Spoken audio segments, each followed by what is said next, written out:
En Radio Intereconomía, Pulso Geopolítico. Análisis sobre los nuevos desafíos mundiales. Presenta Rafa Jiménez.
En Radio Intereconomía te acompañamos donde tú quieras. Sintonízanos en directo a través de la radio, nuestra web, aplicación móvil o canal de YouTube. Si lo prefieres, también puedes encontrarnos en diferido a través de iVoox, Apple Podcast, Spotify y todas las plataformas de podcast. La mejor información económica en cualquier momento y desde cualquier lugar. Radio Intereconomía, siempre contigo.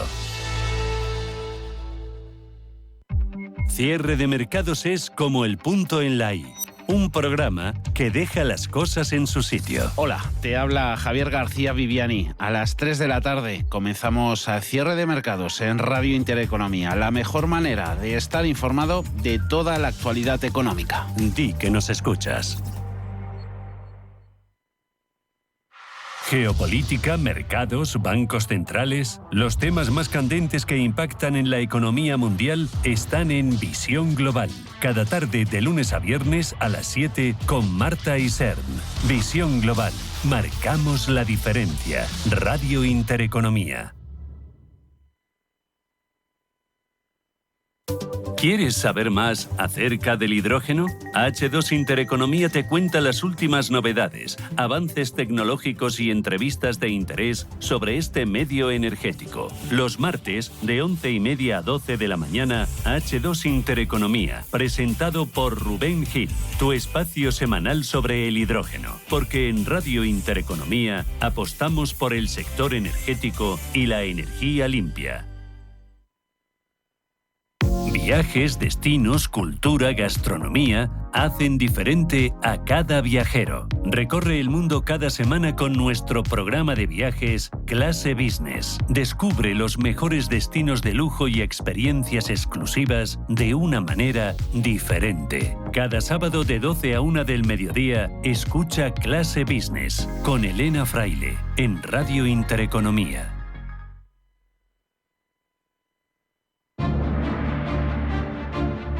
En Radio Intereconomía, Pulso Geopolítico. Análisis sobre los nuevos desafíos mundiales. Presenta Rafa Jiménez.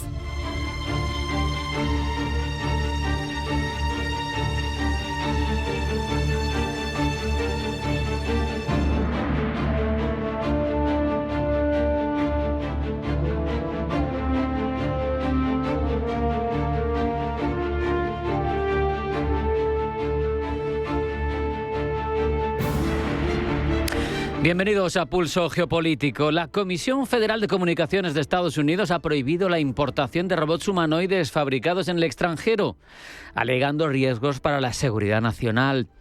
Es evidente que esto tiene un destinatario claro, China, que hoy controla en torno al 85% del mercado mundial de robots humanoides, en pleno desarrollo, todavía incipiente, pero cada vez más avanzado. ¿Qué ocurre cuando un país permite que su territorio se llene de máquinas fabricadas por la potencia rival? Porque merece la pena reflexionarlo. Un robot humanoide no es un router, no es un teléfono, no es siquiera una red de comunicaciones, tiene capacidad de movimiento, es autónomo, cada vez más tiene capacidad de decisión, porque lo animan y lo mueven inteligencias artificiales. Cuando ese cuerpo ha sido desarrollado en un país con el que mantienes una relación de pugna, de rivalidad estratégica, de lucha por la hegemonía global, la pregunta es: ¿qué puede hacer ese robot humanoide físicamente dentro de tu casa? ¿Quién te asegura que un parque robótico masivo desplegado por una potencia extranjera en tu territorio no pueda funcionar como una suerte de ejército durmiente? Máquinas con capacidades físicas, cognitivas iguales o superiores a las del ser humano, integradas silenciosamente dentro del tejido cotidiano de la sociedad, a la espera de una orden de tu enemigo para activarse en un contexto de crisis, de guerra abierta o de tensión extrema. Siempre que esas dos potencias lleguen a hostilidades graves, pues esa orden podría llegar. Y podría llegar para causar un daño que ningún ejército invasor podría causar sin cruzar físicamente tus fronteras. Pero en este caso ya estarían dentro. Una suerte de quinta columnismo ultramoderno.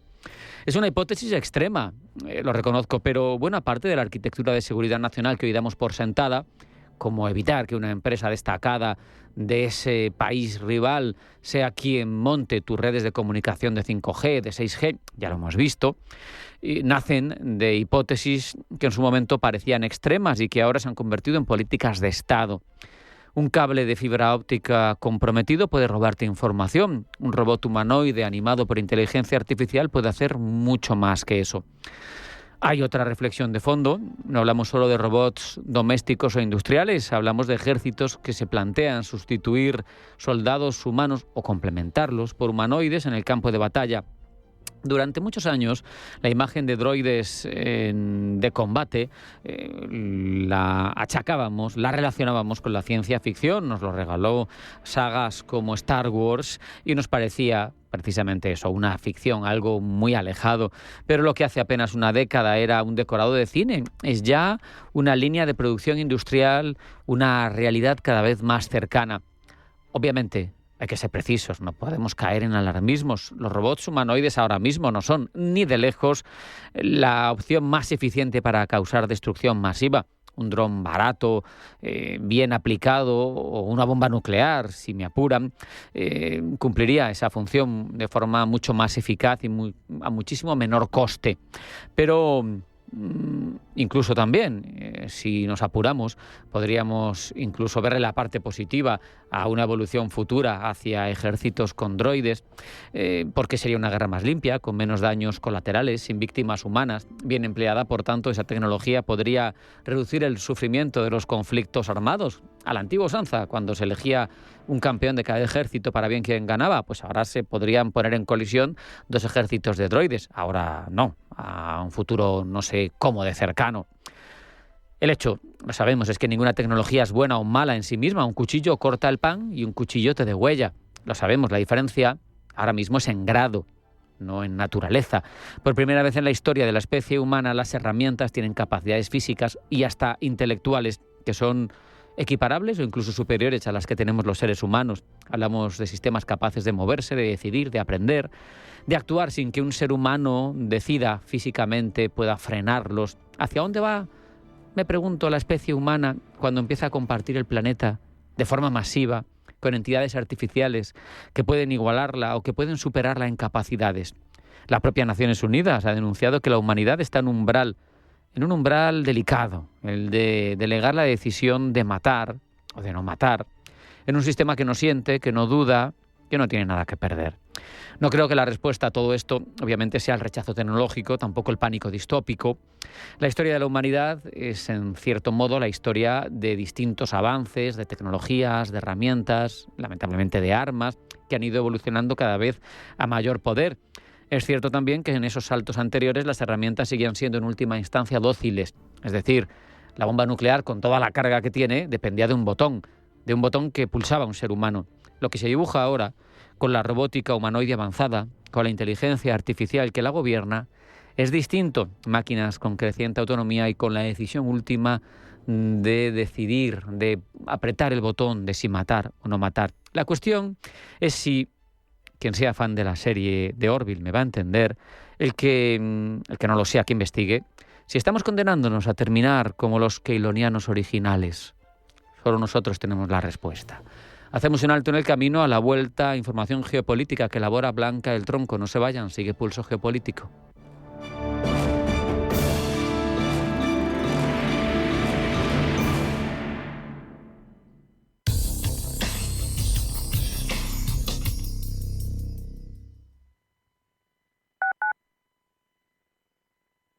El cambio es constante y en el sector financiero y asegurador la experiencia marca la diferencia. Con cerca de 1.000 profesionales, presencia en 7 países y una trayectoria de más de 2 décadas, Carácter es el referente en consultoría estratégica y digitalización. En Carácter lideramos la transformación con soluciones avanzadas en operaciones, gestión de riesgos y talento clave. ¿Estás listo para dar el siguiente paso? Carácter, Beyond Your Challenge. Cierre de mercados es como el punto en la I. Un programa que deja las cosas en su sitio. Hola, te habla Javier García Viviani. A las 3 de la tarde comenzamos a Cierre de Mercados en Radio Intereconomía. La mejor manera de estar informado de toda la actualidad económica. Di que nos escuchas. Este jueves, todos a las ventas. Corrida de toros nocturna a las 9 de la noche. Gran final de la Copa Chenel con los toros de El Capea. Compra ya tus entradas en las-ventas.com. Si tu pasión es la caza, sueñas con el sonido del río mientras lanzas tu caña o simplemente disfrutas del campo y la naturaleza, este es tu programa. Caza, pesca y naturaleza. Todos los sábados y domingos de 7 a 8 de la mañana en Radio Intereconomía. Coordina Marcos Ruiz.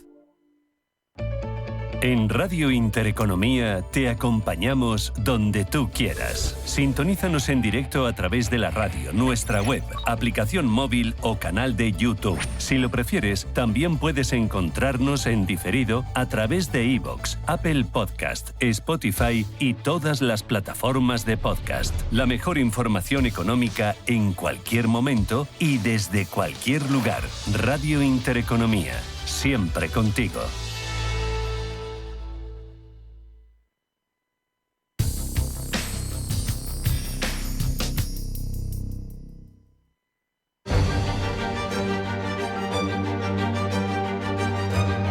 En Radio Intereconomía, Pulso Geopolítico. Presenta Rafa Jiménez.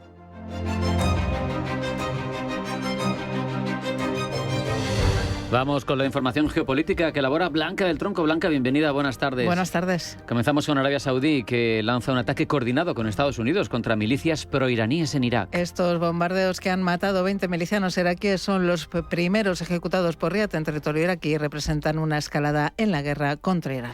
Pezeshkian cumple 2 años en el poder. Y lo hace en un país inmerso en una sucesión de crisis marcado por 2 guerras con Israel y Estados Unidos, una economía cada vez más deteriorada y una represión recrudecida por las protestas antigubernamentales de enero pasado. Ucrania afirma haber atacado la refinería de petróleo ruso de Ryazan. Además, las tropas ucranianas han atacado una base de lanchas rápidas de la flota rusa del Mar Negro, así como otras infraestructuras en la región de Briansk.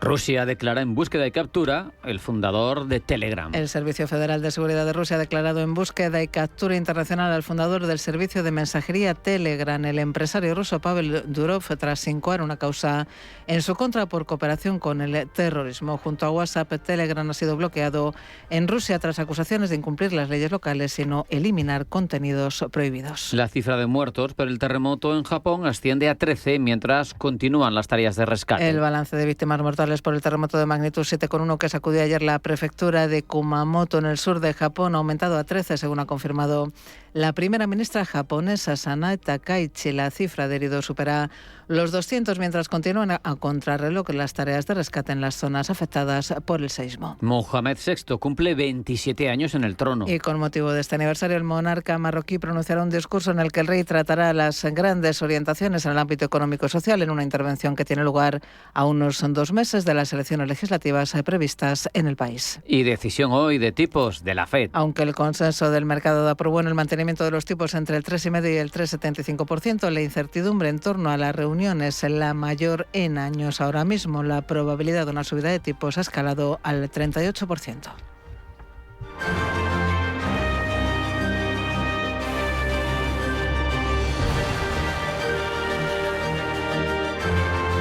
Profundizamos ya, Blanca, en estas noticias. Arabia Saudí ha cruzado esta madrugada una línea que llevaba 5 meses sin traspasar. El Reino Saudí se ha sumado por primera vez de forma directa a la guerra que Estados Unidos e Israel libran contra Irán desde el pasado 28 de febrero al ejecutar un ataque conjunto con Washington contra posiciones de las fuerzas de movilización popular, milicias chiíes proiraníes en territorio iraquí. Gemma González. El balance provisional habla de al menos 20 combatientes muertos. Las propias milicias han confirmado en un comunicado la muerte y heridas de varios de sus miembros, además de daños materiales en varias de sus sedes oficiales repartidas por el país.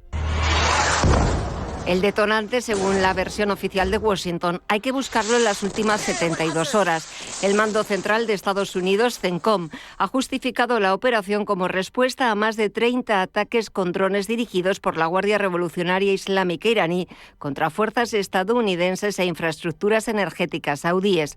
Un portavoz saudí ha confirmado que el reino actuó en coordinación con CENTCOM contra objetivos vinculados a esos ataques contra la infraestructura petrolera del país. Mientras, y desde Estados Unidos, precisan que este bombardeo conjunto no guarda relación con otro episodio simultáneo, la intercepción, también esta semana, de una nueva andanada de misiles balísticos iraníes contra fuerzas norteamericanas, todos ellos neutralizados. La reacción en Bagdad ha sido inmediata. El primer ministro iraquí, Ali al-Zaidi, ha ordenado una reunión de emergencia del Consejo Ministerial de Seguridad Nacional. Kuwait, por su parte, ha activado también los contactos diplomáticos. Su ministro de Exteriores ha hablado por teléfono con su homólogo saudí para abordar la situación regional y reforzar los esfuerzos destinados a garantizar la seguridad y la libertad de navegación en la zona. Este salto cualitativo de Riad se entiende mejor si se enmarca en la reunión que Donald Trump mantuvo el martes con Benjamín Netanyahu en Washington, horas antes de este bombardeo. El encuentro, en pleno 5º mes de guerra, servía de termómetro sobre el rumbo del conflicto justo cuando la escalada regional ya estaba en marcha. Drones contra instalaciones petroleras saudíes, misiles interceptados sobre Jordania y ataques hutíes en el Mar Rojo contra buques vinculados a Arabia Saudí. Horas después de esa cita en el despacho Oval, la escalada tomó forma sobre el terreno con el estreno bélico saudí. El contexto diplomático, sin embargo, no desaparece pese a los bombardeos. Omán mantiene abierta una iniciativa regional para intentar desatascar el conflicto por el estrecho de Hormuz, con contactos telefónicos esta semana entre su canciller y los de Irán, Arabia Saudí, Qatar, Kuwait y Egipto. Pero Teherán ha dejado claro que no está por ahora dispuesto a sentarse a negociar en los términos de Washington. Su portavoz de Exteriores, Esmail Bahaei, insiste en que Irán jamás permitirá que Estados Unidos determine el momento de la guerra y la paz. En el terreno marítimo, la Guardia Revolucionaria iraní ha informado del abordaje a 3 petroleros en el estrecho de Hormuz, a los que acusa de seguir una ruta insegura e ilegal, reivindicando además el control total de esa vía marítima estratégica por la que transita buena parte del petróleo mundial. Con Arabia Saudí ya como parte beligerante, la guerra de Irán suma un actor regional de primer nivel y abre un frente que hasta ahora se limitaba a intercambios de ataques con Israel y Estados Unidos como protagonistas casi exclusivos. Solo horas antes de este ataque, Donald Trump recibía en la Casa Blanca al primer ministro israelí Benjamin Netanyahu, que quería despejar cualquier duda sobre el estado de su relación y calificaba su encuentro con el presidente estadounidense como uno de los mejores que ha tenido. Odio decepcionar, decía, a quienes buscan divisiones entre nosotros. La frase llega después de que Netanyahu viajara esta semana a Washington para reunirse con Trump en la Casa Blanca, un encuentro centrado en la marcha del conflicto con Irán, pero que también ha servido de escaparate para escenificar la unidad entre ambos líderes. Esa cita en Washington no es casual, se produce apenas unos días antes de que Netanyahu tenga previsto viajar en septiembre a Nueva York para participar en la Asamblea General de la ONU, un viaje que se ha convertido en el centro de una tormenta política al otro lado del Atlántico. El motivo, la orden de arresto que la Corte Penal Internacional dictó contra él en noviembre de 2024 por presuntos crímenes de guerra durante la ofensiva en Gaza, entre ellos el uso del hambre como método de guerra. Quien ha reavivado esa polémica es el alcalde de Nueva York, Zoran Mandani, primer regidor musulmán de la ciudad, que publicó un vídeo advirtiendo de que Netanyahu no es bienvenido en la ciudad y pidiendo al gobierno federal que ejecutase la orden de detención de la Corte Penal Internacional, ya que el consistorio neoyorquino, tras revisar todas las vías legales disponibles, concluyó que carece de competencia propia para hacerlo. La respuesta de Netanyahu nos ha hecho esperar y ha subido el tono notablemente. First of all, I'm going to New York. Yeah. I'd love to see you there when I go to the UN. Lo primero, dice, voy a ir a Nueva York. Mandani está enfrentando a un grupo de neoyorquinos contra el otro. Los está volviendo en contra de los judíos de Nueva York. ¿Qué estamos en los años 30? ¿Qué es esto? Tanto odio, tantas mentiras. La gran mentira, dice Netanyahu, sobre la Corte Penal Internacional, por así llamarla. Esa es una organización corrupta y malvada. El tercer eje de su ofensiva verbal ha sido la propia orden de arresto. It had a prosecutor. Y Netanyahu ha recordado que la Corte Penal Internacional, a través de un fiscal, emitió órdenes de detención contra él y contra el que fuera su ministro de Defensa, acusándolo de crímenes de guerra por supuestamente hacer pasar hambre al pueblo de Gaza. Frente a esa acusación, el primer ministro israelí ha respondido con una cifra: les dimos, dice, 1 millón de toneladas de comida, pero él decidió hacer esto. ¿Por qué lo hizo? Cuestionando así la motivación del fiscal de la Corte. La disputa tiene ya respaldo político en Washington. El propio Trump se pronunció la pasada semana asegurando que Netanyahu no será arrestado bajo ningún concepto ni circunstancia mientras se encuentre en territorio estadounidense. Calificó a la Corte Penal Internacional de amenaza para la soberanía de Estados Unidos. Donald Trump, por cierto, no solo recibió en la Casa Blanca a Netanyahu, también se reunió con Zelensky. Tras su encuentro, el presidente ucraniano lamentó que Crimea no esté sobre la mesa, pero insistió en que Putin ha perdido la iniciativa. Ángeles Lozano. Volodymyr Zelensky salió satisfecho de su encuentro de ayer con Donald Trump en el despacho Oval. Tuvimos una reunión muy buena con Trump. Aceptó que nos daría licencias. Zelensky se refiere a las licencias para los interceptores del sistema Patriot, el sistema de defensa antimisiles estadounidense. El ucraniano ha ofrecido por su parte a Trump tecnología de drones para el conflicto de Estados Unidos contra Irán. Tras esa reunión a puerta cerrada de casi 1 hora, Zelensky concedió una entrevista a Fox News en la que trazó el balance más amplio de cómo ve la guerra en este momento.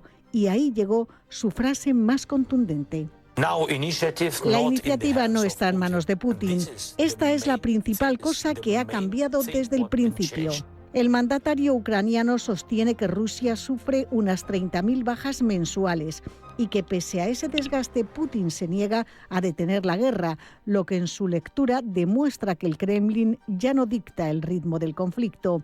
Pero fue al ser preguntado directamente por Crimea cuando Zelensky ofreció el momento más revelador de la entrevista. Consultado sobre si la península, anexionada por Rusia en 2014, está sobre la mesa de negociación, pregunta que llega justo cuando Ucrania ha intensificado sus ataques contra el territorio, el presidente ucraniano fue claro. Es una lástima que Crimea no esté sobre la mesa, o al menos no todavía, pero ya veremos. Zelensky matizó de inmediato el peso simbólico de esa renuncia temporal. La tierra es muy importante, es nuestro territorio, es nuestra historia, pero lo más importante es no perder personas. Con estas declaraciones, Zelensky deja 3 mensajes para la comunidad internacional: gratitud y avance concreto en la relación con Washington gracias a las licencias de los Patriot. Una lectura optimista, aunque no exenta de crudeza, sobre el desgaste ruso en el frente y una condición innegociable, al menos por ahora, que resume su estrategia de cara a cualquier proceso de paz. Ningún metro de tierra vale más que la vida de un ucraniano. Y la FED cierra 2 jornadas de deliberación con una decisión que podría ser la más incierta en años. El consenso mayoritario apunta que el organismo mantendrá los tipos de interés en cambios entre el 3,5% y el de 3,75%, pero el propio mercado reconoce que la partida está mucho más abierta de lo habitual. Ayer por la noche los inversores asignaban ya un 38% de probabilidades a una subida sorpresa, un porcentaje inusualmente alto para una reunión que en circunstancias normales sería puro trámite. Ismael García Puente, de Mafra Asset Management. No va a haber subida de tipos, probablemente ni hoy ni en lo que resta de año, especialmente si los datos de inflación, como los últimos que hemos tenido, convergen hacia ese objetivo del 2%. Para eso es clave, evidentemente, qué ocurre en Irán, pero ni la inflación ni el mercado de empleo, necesitaría o implicaría una subida de tipos. Ahora bien, yo creo que el mercado hay ciertas dudas porque puede que Kevin Walsh quiera aprovechar la reunión de hoy para dar un mensaje muy fuerte al mercado en cuanto a la independencia y su compromiso con los objetivos del control de las expectativas de inflación si subieran los tipos. La de hoy es la segunda reunión de política monetaria que preside Kevin Walsh y llega marcada por su renuncia a la tradicional orientación a futuro que caracterizó la etapa de Jerome Powell. Walsh ha evitado deliberadamente dar pistas sobre sus intenciones tanto en el foro del Banco Central Europeo como en su comparecencia ante el Congreso a mediados de mes, donde sí dejó claro que no tiene ninguna tolerancia hacia una inflación elevada. Y ahí está la clave de la tensión de hoy. La inflación sigue por encima del objetivo del 2% desde hace más de 5 años, pero los datos de junio han dado cierto respiro. El IPC general se moderó al 3,5% interanual frente al 4,2% de mayo y la inflación subyacente bajó al 2,6% desde el 2,9% previsto, en gran parte gracias a la evolución de los precios energéticos. Ese enfriamiento es el principal argumento de quienes defienden que la FED opte hoy por el todavía no, pero el efecto por el frente inflacionario no está ni mucho menos despejado. La guerra entre Estados Unidos e Irán ha vuelto a disparar el precio del petróleo, revivando el temor a un nuevo repunte de precios. Pablo de Vicente, asesor financiero de Volutio Capital Investment. Si siguen estos ataques y si sigue dilatando en el tiempo, las probabilidades que haya una mayor inflación, etcétera, son mayores, con lo cual podremos ver por debajo de los 4.000. Yo creo que el pico de inflación ya lo hemos visto con estas expectativas de tipo. A eso se suman los aranceles impuestos por Trump a productos extranjeros y el fuerte incremento de la inversión en centros de datos para inteligencia artificial que está encareciendo chips, equipamiento y electricidad. Analistas de BNP Paribas advierten de que la paciencia de la FED con una inflación persistente está prácticamente agotada, lo que eleva el riesgo real de una subida, y voces influyentes dentro del propio Consejo de Gobierno, como Christopher Waller, han insistido en que quedarse mirando severamente la inflación hasta que se derrita no es una opción válida. El mercado, en todo caso, ya mira más allá de la reunión de hoy, mientras algo más del 30% de los operadores prevén una subida esta misma semana hasta el 76%, la da por hecha para la cita de septiembre. Y en Marruecos, el rey Mohamed VI dará hoy su discurso anual a pocos meses de que se celebren las elecciones legislativas. Los contendientes estarán atentos a las palabras que pronuncie su monarca, que hoy cumple 27 años en el trono, en un contexto marcado por el mayor acercamiento de Rabat a Washington y el posible detrimento para España. Pablo Llanone. Mohamed VI llegó al trono de Marruecos el 23 de julio de 1999 tras la muerte de su padre Hassan II, uno de los monarcas más longevos y autoritarios del mundo árabe. Mohamed, no obstante, marcó su propia línea dinástica y supo adaptarse a la primavera árabe del año 2011. Mientras otros gobiernos autoritarios caían, el suyo se mantuvo a través de reformas y una mayor descentralización del poder. En los últimos años, el monarca ha seguido consolidando su propio legado y ha logrado progresos en la principal prioridad de su política exterior, el Sáhara Occidental, un territorio disputado desde hace años entre el Frente Polisario y Rabat. El mayor mérito de Mohamed VI en este sentido ha sido convertir este conflicto en una moneda de cambio geopolítica que le une cada vez más con Estados Unidos, país con el que ha tenido una buena relación desde que las 13 colonias se independizaron de Reino Unido. El gran punto de inflexión, tanto para sus relaciones bilaterales como para la cuestión saharaui, llegó en el año 2020, cuando la primera administración de Donald Trump reconoció la soberanía marroquí sobre el Sáhara Occidental a cambio de que Marruecos normalizase relaciones con Israel mediante los acuerdos de Abraham. Esto no se quedó aquí y recientemente Estados Unidos ha impulsado en la ONU el plan de autonomía que Marruecos presentó en el año 2007 en el organismo internacional y que buscaba convertir el Sáhara Occidental en un gobierno semiautónomo sin tener que recurrir a un referéndum de autodeterminación. Pero, ¿por qué esta insistencia de Washington en nuestro vecino del sur? Principalmente por la relevancia de este país en África Occidental y el Sahel y su rol cada vez más relevante en materia de defensa. Mientras España se niega a dejar que Washington utilice las bases de Rota y Morón, Marruecos está deseoso de ayudar a Estados Unidos en lo que necesite. No solo siguen aumentando su cooperación en materia de defensa, sino que además Marruecos cuenta con una posición geográfica prioritaria para Washington, al controlar el sur del estrecho de Gibraltar.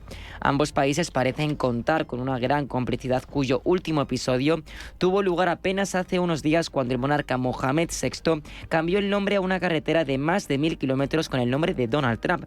Y no ha sido una carretera cualquiera, sino una que pasa por zonas críticas en disputa y que es fundamental para la conectividad del país. El presidente estadounidense ha respondido mostrándose halagado y deseando poder recorrer algún día dicha vía, insistiendo con ello en la posibilidad de que se confirme la soberanía de Marruecos sobre el territorio saharaui.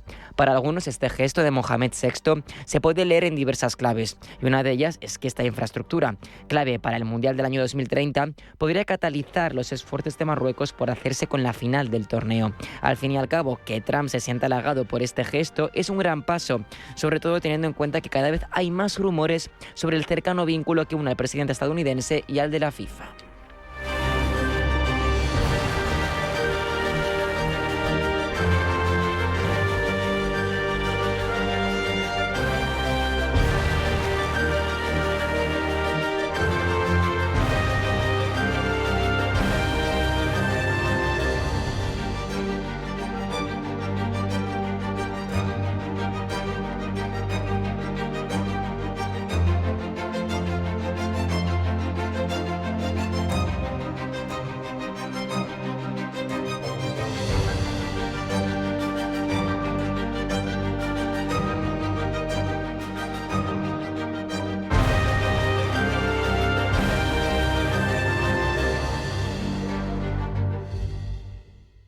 Hay nóminas que solo pagan facturas, pero la tuya te va a regalar el abono y la camiseta oficial del Real Valladolid.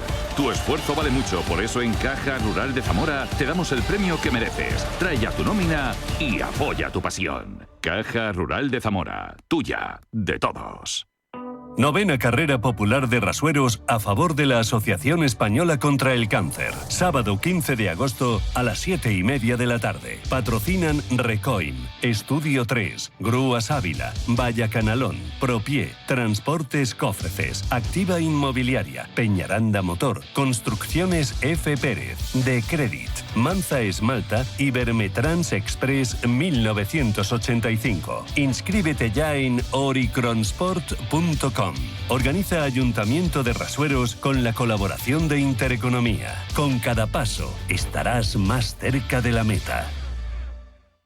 Los viernes a las 10 de la noche nos visita un gato, el Gato Gourmet. En Radio Intereconomía, Andrés Sánchez Magro presenta una guía semanal gastronómica, enológica, de restaurantes, literaria, musical y con todos aquellos ingredientes para cocinar la buena vida. El Gato Gourmet, los viernes a las 10 de la noche en Radio Intereconomía.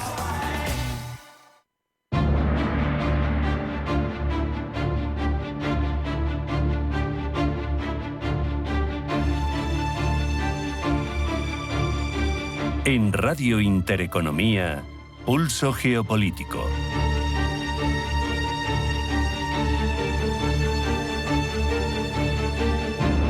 Sabemos que el eje geopolítico del mundo ha basculado hacia Asia-Pacífico, pero cuando hablamos del Indo-Pacífico habitualmente pensamos en Taiwán, en todos los conflictos que hay en torno al mar de China Meridional.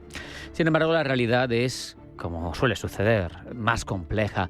Los conflictos de la región están cada vez más conectados entre sí y forman parte, al final, de una misma competición estratégica entre Estados Unidos y China por el liderazgo mundial. Analizamos este fenómeno, analizamos esta realidad con Javier Fernández Aparicio, analista del Instituto Español de Estudios Estratégicos y editor de su revista, autor además de un artículo sobre este extremo. Javier, bienvenido, buenas tardes. Buenas tardes, encantado de estar con vosotros, muchas gracias. Javier, cuando hablamos de Indo-Pacífico solemos tener la tendencia en general de fragmentar conflicto por conflicto. ¿Es un error analizar, en tu opinión, la región de esa manera? Bueno, en mi opinión, más que un error, es una dinámica que se ha seguido desde los estudios tradicionales, yo creo, a nivel geopolítico, ¿no? En donde se fractura, bueno, pues por aquí África, por aquí Europa, por aquí Latinoamérica, por aquí, en este caso, Asia. Pero cuando entramos a estudiar realmente estos conflictos, nos damos cuenta, por lo menos en el caso asiático, en el que hay unas variables que se repiten y hay unas variables además que se comparten tanto desde Asia Oriental como a Asia del Sur, a la India, algunos incluso un poco más allá. Habrá que conectar también con las monarquías del Golfo, etcétera. Y escenarios en donde, bueno, pues como has citado, el primordial es esa competencia sistémica China-Estados Unidos como este primer momento y cómo esta competencia influye y en primer lugar determina gran parte de los conflictos que vemos en todas las regiones que componen el Asia-Pacífico. Podemos decir, Javier, que cualquier crisis en Asia-Pacífico puede tener efectos en el equilibrio estratégico entre esos dos grandes, entre la potencia hegemónica y el que aspira, se supone, a serlo, entre Estados Unidos y China. Los tiene.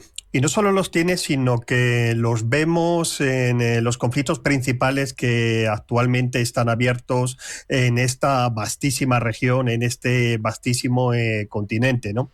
En primer lugar, desde el punto de vista estadounidense, las últimas estrategias, no solamente ya con la administración Trump, sino había que circunscribirse a la administración Trump 1.0 ya en el 2017, en el Pivot to Asia también de Obama, por supuesto también con Biden, cómo conforma precisamente este espacio, sobre todo el Pacífico, pero en gran medida también esta conexión con el Índico, el Indo-Pacífico, como el primer espacio de contención de China. Así pues toda la guerra, de momentos comercial, o el apoyo a una u otra gran potencia, pues a nivel financiero, a nivel económico, a nivel de capacidad de influencia, lo vemos en todos estos conflictos, desde el conflicto entre Pakistán e India, pues desde mayo del año pasado, pasando por los conflictos del sudeste asiático, la guerra civil en Myanmar, la guerra entre Tailandia y Camboya, todo lo concerniente a la cuestión de Taiwán y, por supuesto, todo lo concerniente al mar del sur de China, quizás uno de los puntos más calientes y de fricción, no directa, pero más recurrente entre ambas grandes potencias, ¿no? Estados Unidos y China.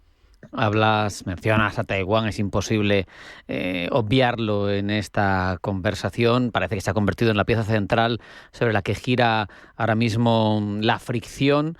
pero no es la única, ¿no? Tenemos una complicación ahí. Ahora te pregunto por otros conflictos en los que también puede estar China y que no son Taiwán. Te pregunto, mencionábamos la cadena de collar de perlas, etcétera, la primera línea de contención de cara a que no salga al Pacífico abierto China, pero claro, yo te pregunto, ¿China realmente se puede plantear en algún momento una opción más contundente o esperará como fruta madura? ¿Qué es lo que tú ves ahí como fruta madura, que caiga el control de Taiwán como cayó distinto el de Hong Kong o el de Macao? Pues, ¿quién pudiera tener, ¿no?, una bola de cristal que nos pudiera decir realmente qué es lo que va a ocurrir?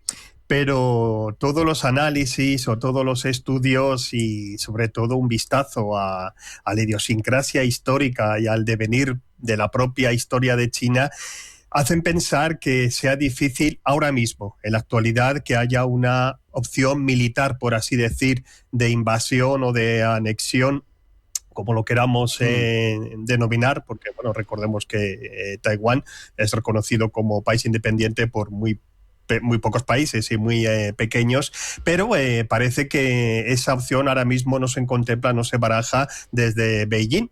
Sí se baraja, y bueno, pues con ese horizonte del 2049, ¿no?, cuando se cumplen los 100 años de la República Popular China.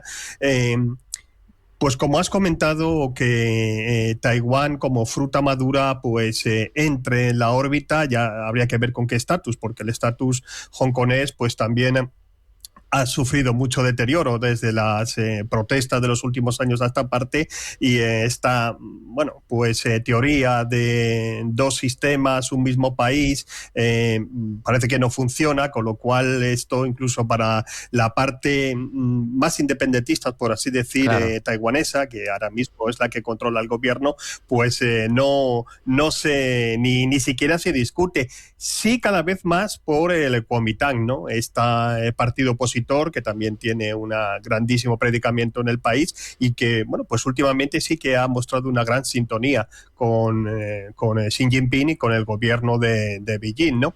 ¿Hasta qué punto también la posición estadounidense y de otras potencias, pero sobre todo estadounidense, va a conseguir frenar o bien acelerar este impulso de China hacia la anexión o hacia que Taiwán sea parte de la República Popular? Porque también tenemos, bueno, pues estas últimas declaraciones de Trump con un cierto desapego, incluso insinuando que cortaría ayuda militar, incluso que los aranceles también se podrían imponer sobre Taiwán, como dando a entender que no es una cuestión prioritaria para Washington ahora mismo lo que pueda ocurrir allí. Fíjate, clave, desde luego. Llamativo también lo que apuntabas del Kuomintang, especialmente por la legitimidad histórica, porque fue Chiang Kai-shek al frente del Kuomintang quien articuló esta realidad que se ha hecho posible después, porque huyó al perder la guerra contra el Partido Comunista de Mao a ocupar la isla. Entonces, ahí hay mucho de lo que hablar. Has mencionado también otros vecinos. Hay potencias medias en la zona más que relevantes. Japón, Corea del Sur, India, que va, como un tiro por demografía, por evolución económica, la propia Australia, ¿no?, aliada tradicional de Estados Unidos en la zona también, y relevante, aunque solo sea por esa sintonía, por la presencia y por la alianza histórica. Ya peleó con Estados Unidos en la Primera Guerra Mundial, en la Segunda, etcétera. ¿Hasta qué punto pueden ser ellas, Javier, las que terminen inclinando el equilibrio entre Estados Unidos y China? Pues esto sí que es también otra cuestión clave, más allá de que Asia-Pacífico se configura en un escenario de rivalidad sistémica entre las dos grandes superpotencias. ¿Por qué? Porque es en este espacio donde también tenemos el mayor número de estas potencias medias que has citado: India, Indonesia, Japón, Australia, Corea del Sur, como no se da en otro continente o en otra parte, ¿no? Grandísimas potencias económicas, y en lo militar, si nos atenemos al último crecimiento en presupuestos, etcétera, en defensa, grandísimas potencias también en este ámbito. ¿Qué visión se tiene de estas potencias medias? Estas potencias medias por sí no tienen la capacidad ni de oponerse directamente a China, ni mucho menos de impulsar un orden o algún tipo de evento que cambie el discurrir internacional, geopolítico del orden mundial, pero sí tienen esa gran capacidad a nivel regional, por una parte, y sobre todo en alianza con esa otra gran potencia de poder desencaminar la balanza de un lado o de otro.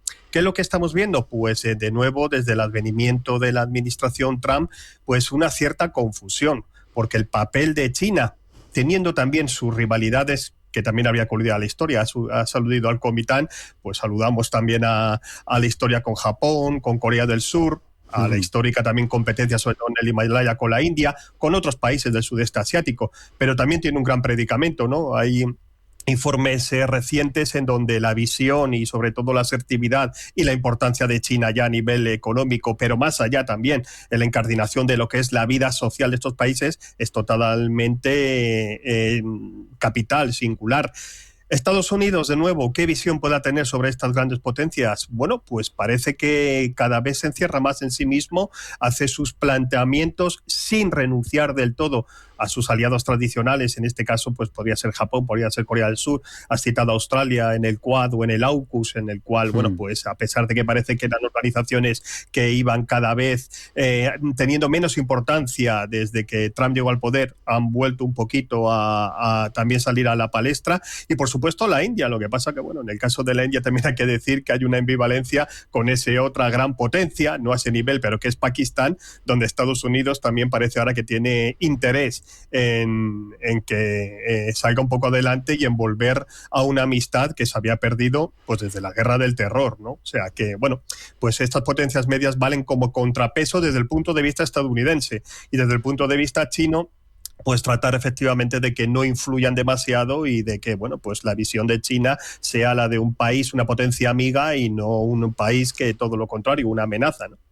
Por seguir, Javier, ampliando actores, que muchos tienen cosas que decir en el Pacífico. Rusia, que es tan grande y que también tiene su parte en el Pacífico y sus cuitas con algunas de estas potencias medias que hemos mencionado, incrementa su presencia en la zona, ¿no? Pero claro, aquí la clave es saber, ¿actúa como actor, valga la redundancia, con estrategia propia, o está cada vez más actuando como un vasallo directamente de China? Rusia ya era un actor capital en ciertas partes del continente, ¿no? Hay que hablar, pues si nos vamos al subcontinente indio, pues ha sido un aliado y es un aliado primordial para la India, y lo va a seguir siendo simplemente porque el abastecimiento de crudo, de petróleo de la India depende por completo de Rusia, y más allá tienen otros compromisos a nivel comercial, proyectos también de corredores energéticos, etcétera, ¿no? Así pues, ha sido siempre un actor presente. En el sudeste asiático o en Asia Oriental, sin embargo, es cierto que a raíz, sobre todo, del estallido de la guerra de Ucrania y de su mayor unión a China en esta relación, pues efectivamente un tanto desigual, en donde hay una gran dependencia, por no decir casi una total económica, China por parte de Rusia, pero es cierto que también le ha valido pues para afianzar una relación que hacía mucho tiempo, desde la caída de la Unión Soviética, parecía muy lejana, ¿no? Corea del Norte, por ejemplo, en donde tropas norcoreanas están combatiendo en la guerra. Mayor asertividad en el Mar del Sur de China y en el Mar de Japón, con maniobras comunes con China para horror precisamente en este caso de los japoneses. Pero también, por ejemplo, proveyendo de material de guerra a la Junta Militar de Myanmar en esta guerra civil tan cruel y solapada que existe la antigua Birmania, y en donde gracias al material ruso en gran medida la Junta ha conseguido mantenerse a flote y plantar cara cuando parecía que la insurgencia podía alcanzar al poder, ¿no? Entonces Rusia ha sido un actor primordial siempre en la región, pero ahora desde el 2022 pues cada vez asoma más. Bueno, por no hablar, Rafa, de que su salida al Pacífico, que antes era muy difícil, ¿no? Solo un mes al año, unas semanas al año, porque estar aguas congeladas, etcétera, eso ha cambiado, ¿no? Ahora los puertos, Vladivostok y demás, en el este de Rusia, pues tienen prácticamente paso a estas aguas profundas, pues gran parte del año, cosa que no ocurría hace algunos lustros. También en tu análisis, leyéndote, llama la atención, concedes un papel muy importante a la geografía, incluso a los estrechos, lo sabemos, Malaca, Luzón, el estrecho de Formosa. Unos pocos kilómetros de mar tienen una gran importancia. Parece casi que la dimensión marítima, que tradicionalmente en los estudios internacionales hablábamos de indicadores de poder global, ¿no? Y hablábamos del dominio de los mares, sigue siendo lo que manda hoy en día. Fíjate, con todo lo que hemos avanzado tecnológicamente, es clave, ¿no? Efectivamente, es que parece, y claro, en este mundo hiperdesarrollado tecnológicamente, en donde más se habla de la conquista del espacio ultraterrestre profundo o de otras cuestiones, ¿no? Vehículos no tripulados, los famosos drones, en fin, siempre en lo terrestre. Y sin embargo, el mar, que siempre ha estado ahí, es totalmente capital y esencial, no solo para entender esta región Indo-Pacífica o de Asia-Pacífico, si lo queremos ampliar aún más, sino para entender el devenir de la economía y del desarrollo de todo el mundo, incluyéndonos a nosotros aquí en Europa, pero mucho más allá. Fíjate si es así, que precisamente estamos hablando de esta conflictividad conectada en la región. Es cierto, todo lo que está ocurriendo en el estrecho de Hormuz, por ejemplo, pero también el estrecho de Malaca, esa ya simple insinuación desde el gobierno de Indonesia de que se podría cobrar algún tipo de arancel por el paso, supuso todo un terremoto político y económico. Pero es que la propia China tiene establecida su propia estrategia, ¿no?, con este dilema de Malaca, porque cuando se habla de estos estrechos, de este comercio, no solo nos afectan a nosotros, es que a lo que es Asia, el 60-80%, no solo de la energía, sino de alimentos, de recursos naturales, de tierras raras, dispositivos, etcétera, pues a Japón, Corea del Sur y la propia China están totalmente afectadas en el caso de que estas rutas marítimas pudieran ser cortadas o puedan ser obstaculizadas. Así pues, el llamado dilema de Malaca, ¿no?, que hacía tiempo China estableció, ¿qué ocurriría para China si el estrecho de Malaca y todos estos estrechos se le cerrasen? Pues por eso buscar la alternativa a través de esta alianza, de esta construcción de infraestructuras propias en otros países que puedan soslayar esta ruta, ¿no? Países como Pakistán, como Sri Lanka, como Bangladesh, como Malasia, todo el sudeste asiático, que precisamente haga, bueno, pues un poco menos vital dichos estrechos. Javier, si Asia-Pacífico, lo estamos viendo, concentra la principal competencia estratégica del planeta, ¿qué debería hacer Europa? Porque al final nuestra seguridad, nuestra prosperidad pueden depender en gran medida de lo que sucede allí. Y la verdad, pintamos poco. Pintamos poco, sobre todo a nivel de, pues de los grandes temas que allí ahora mismo son totalmente concluyentes, que es la seguridad o es la implicación. Más ahora cuando todos los presupuestos militares, lo hemos citado al principio de la intervención, están en aumento, pero en un aumento que llevan décadas, ¿no? Allí hay países que, se habla aquí del 5%, allí hay países que están gastando el 8%, ¿no? Por ejemplo, la India o Pakistán. Europa pinta mucho a nivel económico, a nivel financiero, a nivel también de aliado en determinadas materias como las energías verdes, la asertividad sobre todo en la descarbonización, es decir, bueno, pues asuntos en los cuales desde Europa somos punteros y hay muchísimas empresas que cada vez trabajan más. Pero es cierto, sin embargo, que falta una gran estrategia que integren a todos los países europeos, no que cada uno, sobre todo las grandes potencias europeas, ¿no? Hablo de Francia, Reino Unido, aunque no está la Unión Europea, la propia Italia, la propia Alemania tienen sus propias estrategias, tienen su propia política, sobre todo en cuanto a contratos, en cuanto a presencia comercial y económica en estos países que soslayan totalmente tratados a nivel europeo, ¿no?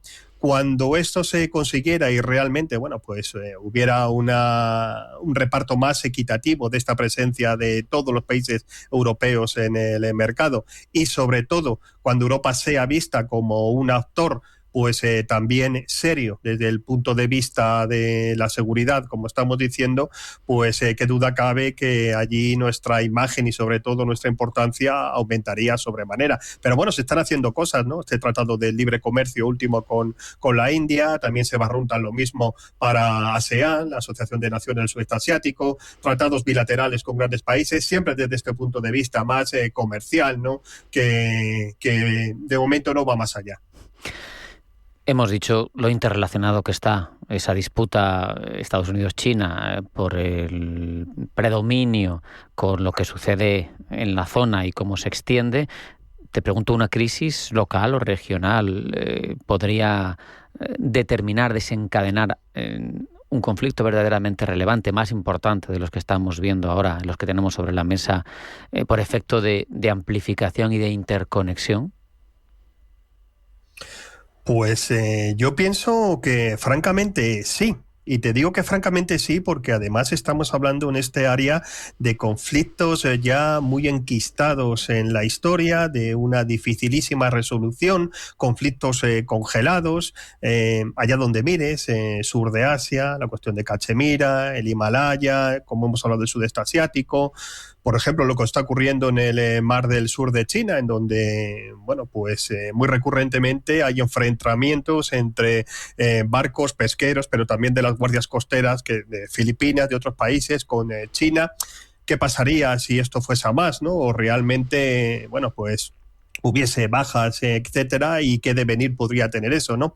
Japón, sin ir más lejos, hace unos meses la nueva primera ministra, bueno, ya no nueva, ¿no? Takaichi, pues precisamente hablaba de que cualquier intervención de China en Taiwán sería casus belli para Japón y se sentiría libre de poder actuar. Entonces, un conflicto aquí a nivel local, de hecho, es que ya lo estamos viendo, ¿no? En la guerra civil de Myanmar, bueno, pues China también está involucrada, pero también desde el punto de vista estadounidense se sabe que ayuda, en este caso, a los rebeldes. En el caso de India y Pakistán tenemos lo mismo, siempre están detrás Estados Unidos, China, y la cuestión es si, como ocurre en el caso de Irán, de momento parece enquistado, encapsulado ahí, pero bueno, hablabais, bueno, el bombardeo de Arabia Saudí, por ejemplo, sobre Irak, pudiera pasar algo parecido en un poquito más al este, porque estamos hablando también de Asia, ¿no? Pues efectivamente, ¿no? La cuestión de Afganistán con los talibanes y la guerra abierta que mantienen con Pakistán, pues en cualquier momento ese reguero de pólvora pues puede detonar un gran tonel, y más ahora en esta situación geopolítica que tenemos tan tensionada en la actualidad, ¿no? Para terminar, tenemos un minuto, Javier.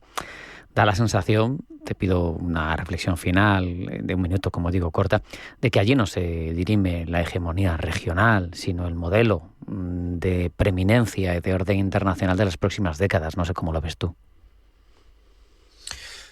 Pues yo lo veo ni siquiera ya de las siguientes décadas. Yo es que creo que es ya prácticamente de la actualidad, ¿no? Es que además es el espacio en donde el orden liberal internacional, el orden mundial nacido desde la Segunda Guerra Mundial, pues está más cuestionado o directamente ha desaparecido.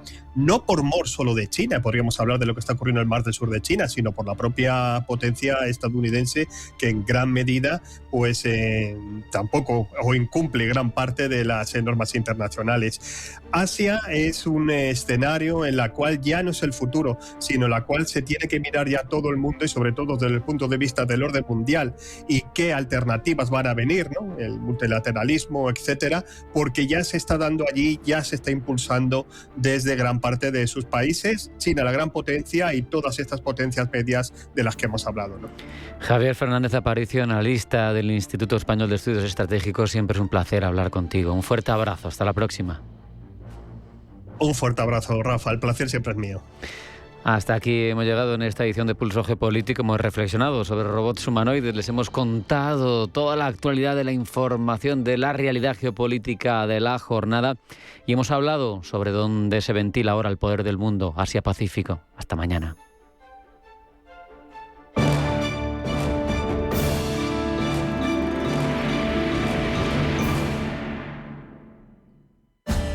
Conquista cada camino, renueva cada viaje. European Privilege te ofrece un método exclusivo de alquiler de coches premium a 6 meses con hasta 20.000 kilómetros, sin avales y con hasta el 100% del gasto desgravable. Diseño, tecnología y potencia para cada viaje. Siente la libertad al volante de los grandes iconos del automovilismo. European Privilege. Elige tu marca. Conduce diferente. Dursan, elige tu coche. Dursan, compramos tu coche. Dursan, Dursan, automotor Dursan. Compra, vende al mejor precio. Dursan, tu coche perfecto. No es nuevo, es Dursan. El dinero no descansa. Las divisas tampoco. Mercado de divisas. Las claves del mercado financiero más grande del mundo, presentado por Bárbara Hermida. Los miércoles a las 10 de la noche en Radio Intereconomía.